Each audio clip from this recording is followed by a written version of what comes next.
దేశంలో ఏ రాష్ట్రం అందించని పెన్షన్లను కూటమి ప్రభుత్వం అందిస్తోందన్నారు మంత్రి నిమ్మల రామనాయుడు. ఎన్టీఆర్ భరోసా పథకం కింద 22,95,000 మందికి 33 కోట్ల రూపాయలను ఖర్చు చేస్తున్నామన్నారు.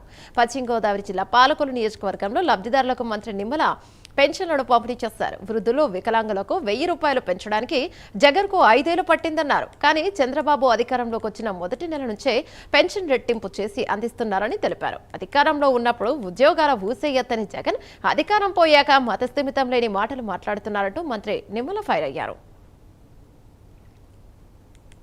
రాష్ట్రంలో 1వ తేదీ వచ్చింది అంటే ఒక పెద్ద పండుగ మాదిరిగా ఉన్నటువంటి పరిస్థితి.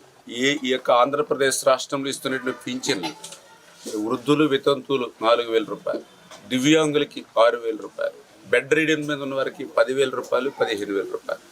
ఇవాళ ఆంధ్రప్రదేశ్ రాష్ట్రం తప్ప భారతదేశంలో ఏ రాష్ట్రానికి వెళ్ళినా కూడా పింఛను ఒక్క తెలంగాణలోనే 2,000 రూపాయలు, మిగిలిన రాష్ట్రాల్లో 1,500, 1,000, చాలా రాష్ట్రాల్లో 500 రూపాయలు మాత్రమే పింఛను. ఒక్క ఆంధ్రప్రదేశ్ రాష్ట్రం ఇవాళ నెల వచ్చింది అంటే 1వ తేదీ వచ్చింది అంటే 3,000 కోట్ల రూపాయలు అక్షరాల పెన్షన్ రూపంలో వాళ్ళ గడప దగ్గర, ఇంటి దగ్గర అందజేస్తూ ఉన్నాం. కూటమి ప్రభుత్వం 5 ఎకరాలు 10 ఎకరాల మీద వచ్చేటువంటి ఆదాయం ఎంత వస్తుందో అంతా ఈరోజు వృద్ధులు, వితంతులు, దివ్యాంగులకి ఈ ప్రభుత్వం ఏర్పాటు చేసి మానవత్వాన్ని ఈరోజు మేము చాటుకుంటున్నటువంటి పరిస్థితి.